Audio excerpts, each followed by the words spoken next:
Hi everyone and welcome back to Nottingham Let's Talk. Today we're really lucky enough to have Marcellus Baz in the studio. Welcome Marcellus.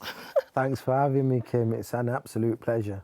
I am actually generally really excited to have you here because I do know you from the past, your dark past, and I'm really excited to obviously sharing what you're doing now and how that's impacting our community of Nottingham.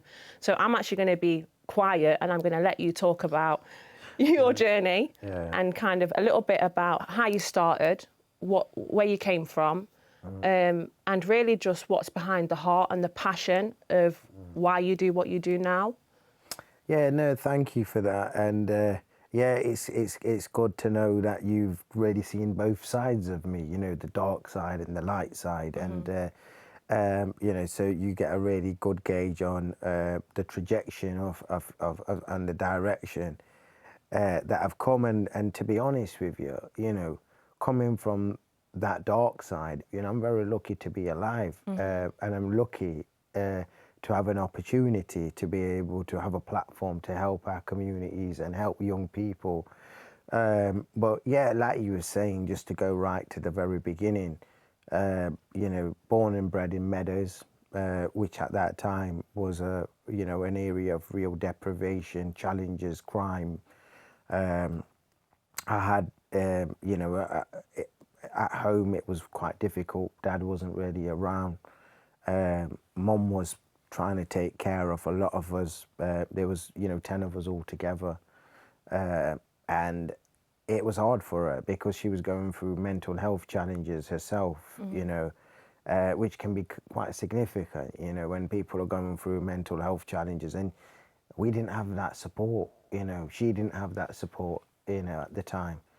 And I can remember trying to call people and her trying to, you know, really, it was hard, you know, because there was times where she was threatening to take her life and things, you know, and there was days where she might be in her room and not coming out, and we haven't got food and stuff, and it was, you know, it was a tough time. And I think going from there, going to school and thinking about her while I was at school and thinking, what am I going to find when I get home?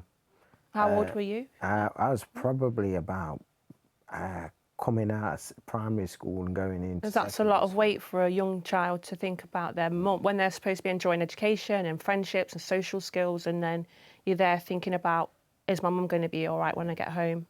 And that's it. It's quite heartbreaking. And that's what happens when a lot of young people, we don't know what's going on at home. And they go into school and we just judge them for what they like at school.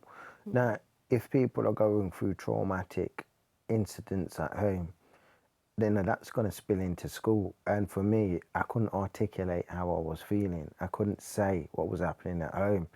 And what that kind of happened was I was kicking off at school. I was getting excluded. I wasn't able to get the best from my education. Plus, I think there was other things there. You know, I'm dyslexic. You know, conventional school environments weren't right for me. You know, cut a long story short, Kim, you know, when I got excluded, didn't want to go home. Primary attachment shifted from my mum to people on the street, started to do the wrong things, get involved in drug dealing, firearms, seeing one of my friends get murdered, seeing how that trauma affects our community. You know, it doesn't just affect the person that has done the crime or the person that the crime is done to. It actually affects hundreds of people. Your shopkeeper, the people that you went to school with. You're seeing families break up. You're seeing parents start to hit alcohol. You're seeing kids going into care. Hundreds and hundreds of people are impacted by that trauma.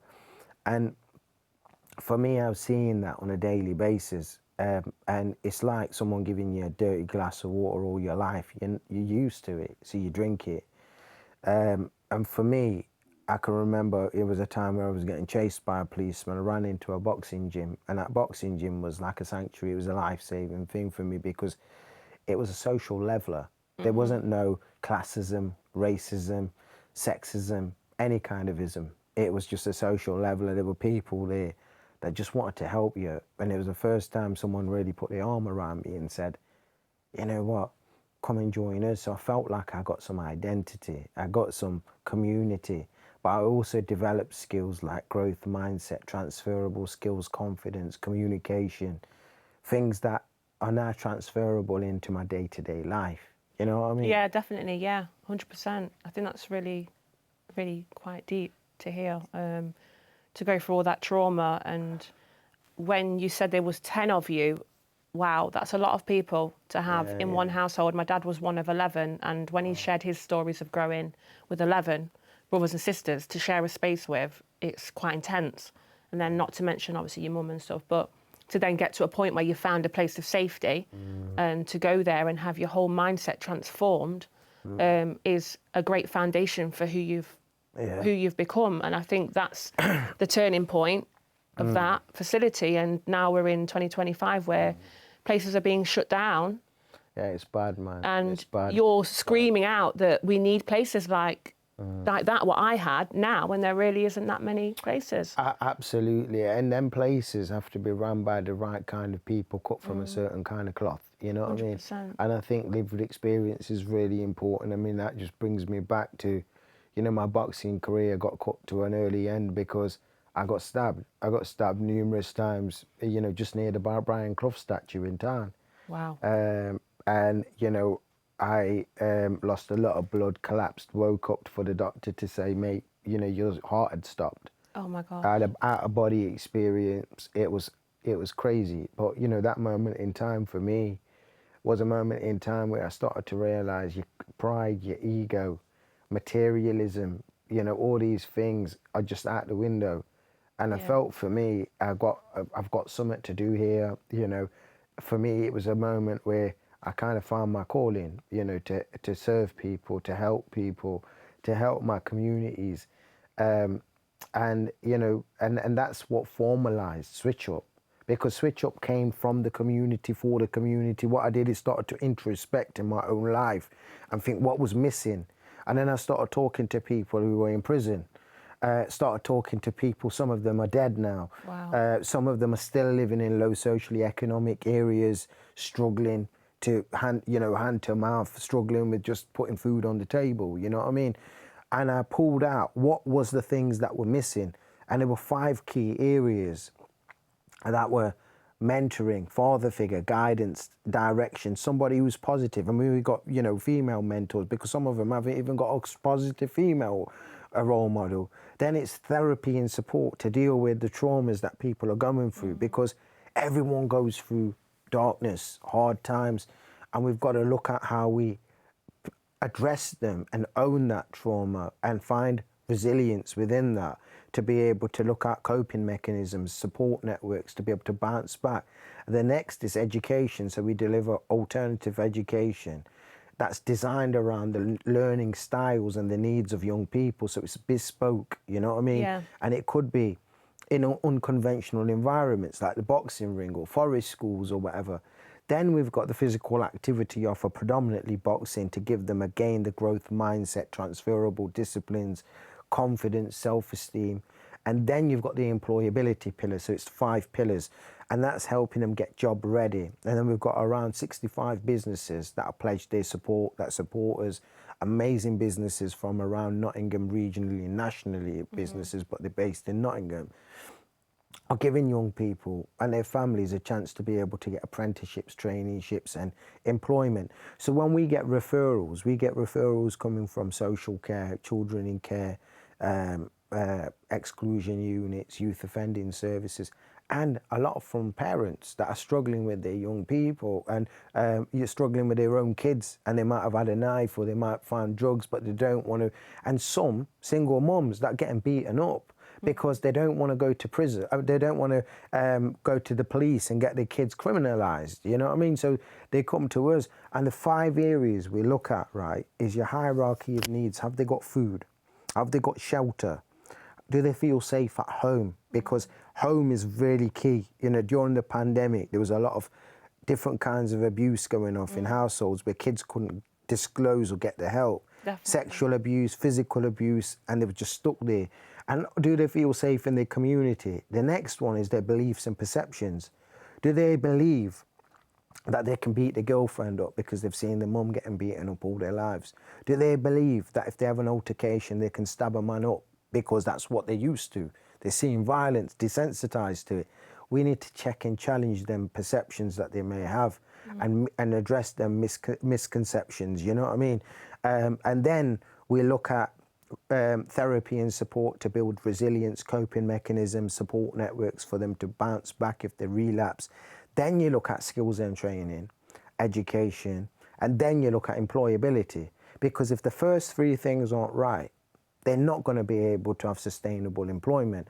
And that model works, Kim, and we took it around the world, as you probably come on to. Yeah. But it works because it's come from us, from our communities. It's gone, you know, I've consulted with people, looked at my own experiences of why did I go down that route. And this is why it's real. Wow, that's a lot to unpack. I just want to rewind a little bit because that was so much good stuff that you said. And where you said you got stabbed outside the Brian Clough stand and you had that spiritual awakening. Do you feel like in our society, faith or the morals of faith are kind of depleting at the moment? That's one thing I want to ask you. And also, what makes you different? Because I've spoken to people before about their personal experiences, and I find that people are reluctant to speak out about what they've gone through. And obviously, I've seen you on the news, I've seen you on many different platforms, and I will say I don't see a lot of men speaking out that have had different experiences. You're probably like one of the few. And why do you think that is? Why do you think people don't want to speak out? Because you are making a real change. Yeah, I think there's a lot of people need to be able to do that work themselves, inside themselves. You know, I've done a lot of work to address a lot of trauma and been in a lot of dark places. And I think for me, the best way to move forward is to own it, to speak about it, to hold myself account. And some of the things in your past, you can't change them. You can dwell in them, but you can't change them. And you have to look at, how can you use them things for the positive? Because every bad thing, you can pull something good out of it. Yeah. And it's about how you look at it. Do you look at the glass half full or glass half empty? So every bad thing has got something good out of it, and you can always pull something good out of it. And that's how you have to go through life. And I think for me, to speak out, to speak about my challenges, to speak about that, people can connect to them, because they're going through them kind of things. Not everybody can articulate that because you are putting yourself in a vulnerable position, you know. And I think you've got to go beyond that vulnerable position to be able to think, you know what, this is me.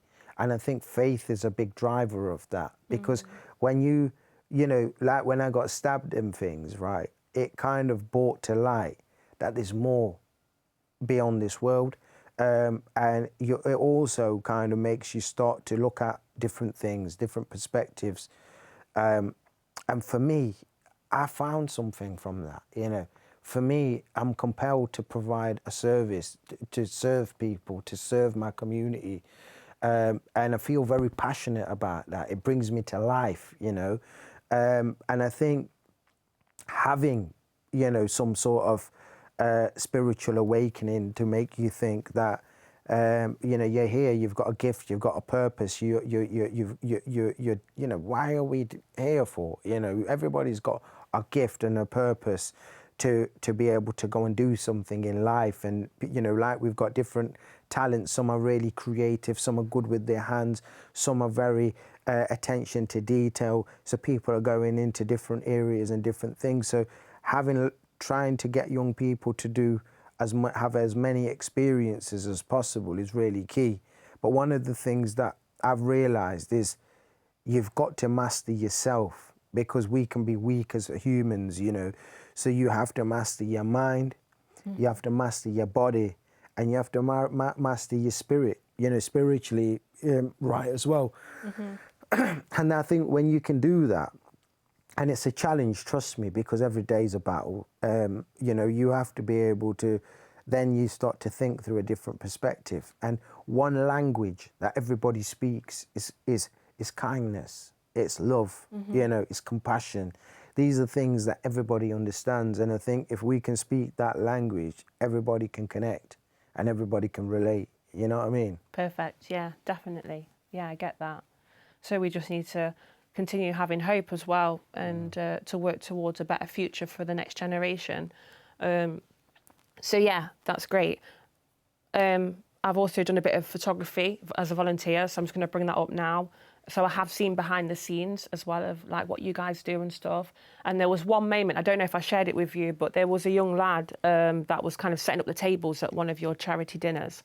And he saw you and he was like, "Is that Marcellus Baz? Is that Marcellus Baz?" And I was like, because I know you, I was like, yeah.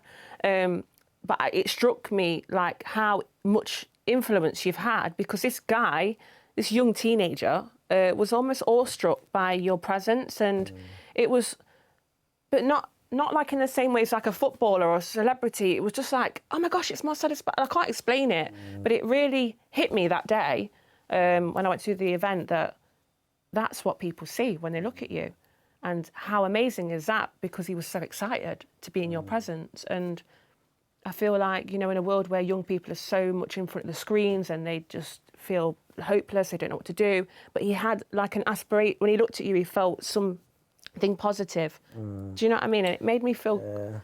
And you know what, Kim? It's like, you know, it's humbling to hear that. It really is. And I think, you know, I've had the, you know, I've had to go through a lot of things to get to where I am today. And I think getting the recognition, these awards, having to be able to travel around the world in what I do, you know, when people get that, it's very easy to lose yourself and have and not be who you are. And I think for me, it's very important to stay grounded, stay humble, know where I came from, and have that moral compass to stand for the right reasons, for the right things. And sometimes you've got to stand with the minority against the majority.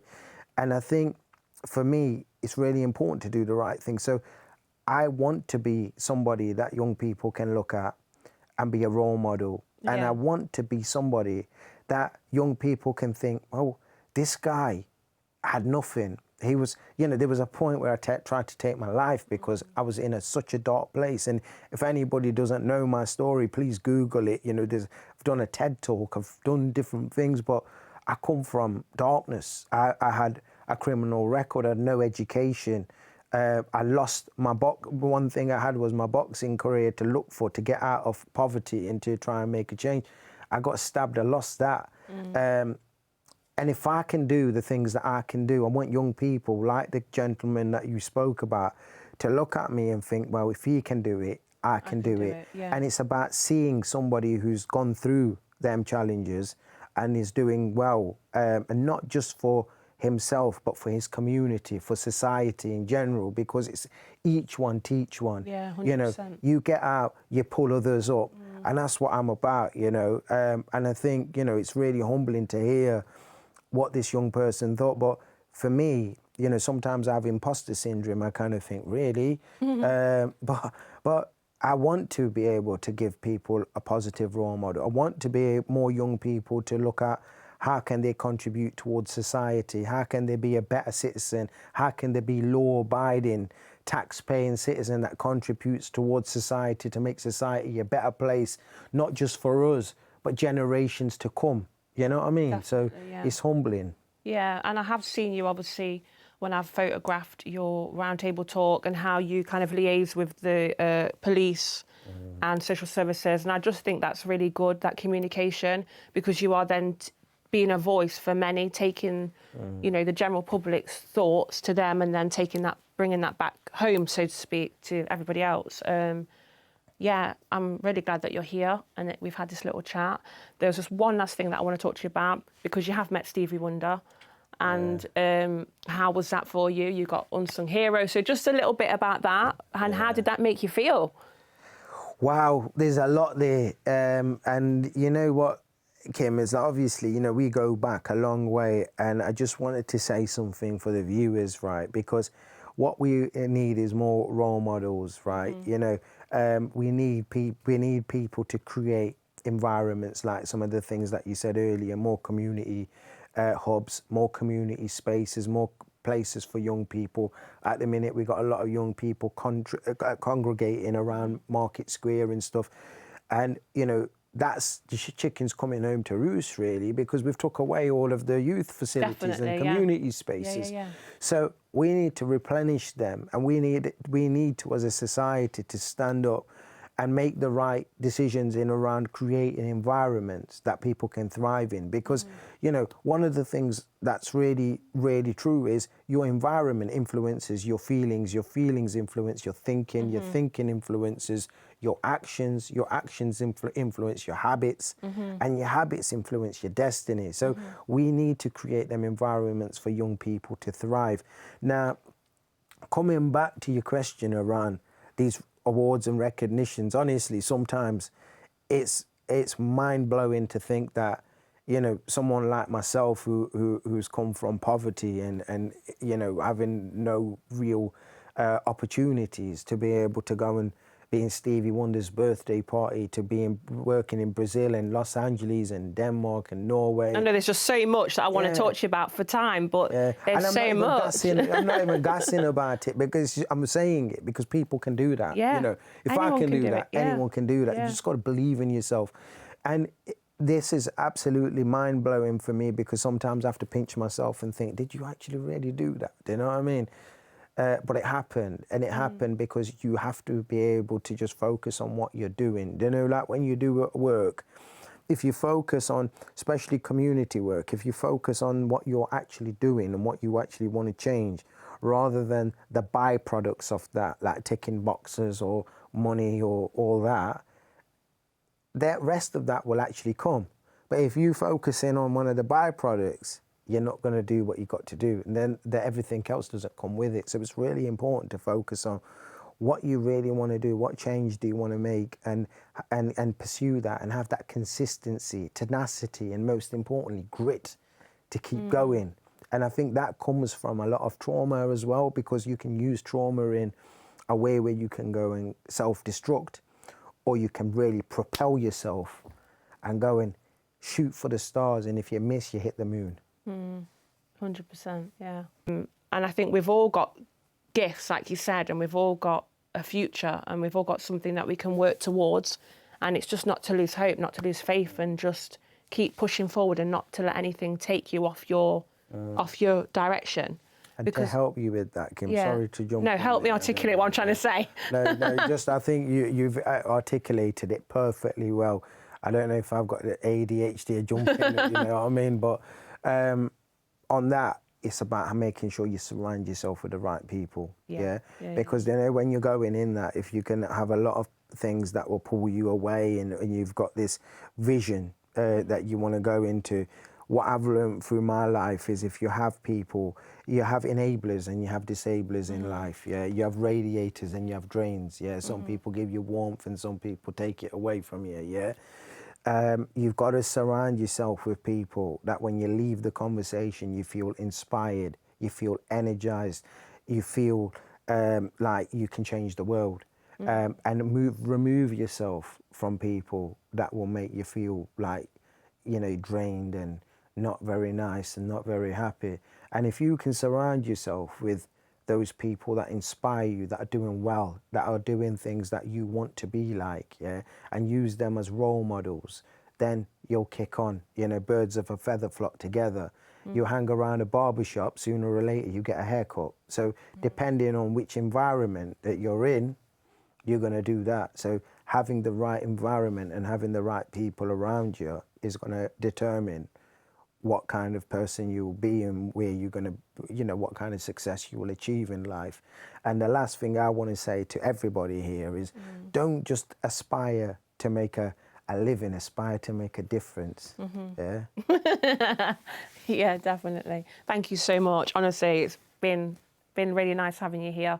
And like I said to one of my previous guests, I would like to do a follow-up later on in the year and see like what else has been going on for you, because you did get your name on a tram, which is really exciting, but we won't go down that route. But I love Nottingham, and just one thing though, just big up to you, man, because you know, you're doing this setup, you're a great presenter, and I think that you could do so much with this setup and take it to another level. And the fact that you had the courage and the inspiration to be able to come and do this and bring different guests on and give people a different perspective of Nottingham and about life and about making a change. You know, I tilt my hat to you, I commend you. Thank and you. I really hope not just, you know, for your guests and whatever, I really want to see you kick on, because I think that you've got a gift, you've got a purpose, and I think that you will kick on and you'll do some amazing things, and this is just the beginning. Thank you very much. Thank you so much. So thank you everyone for joining us and tuning in to watch Nottingham Let's Talk with Marcellus Baz. Yeah, that's it. Thank you.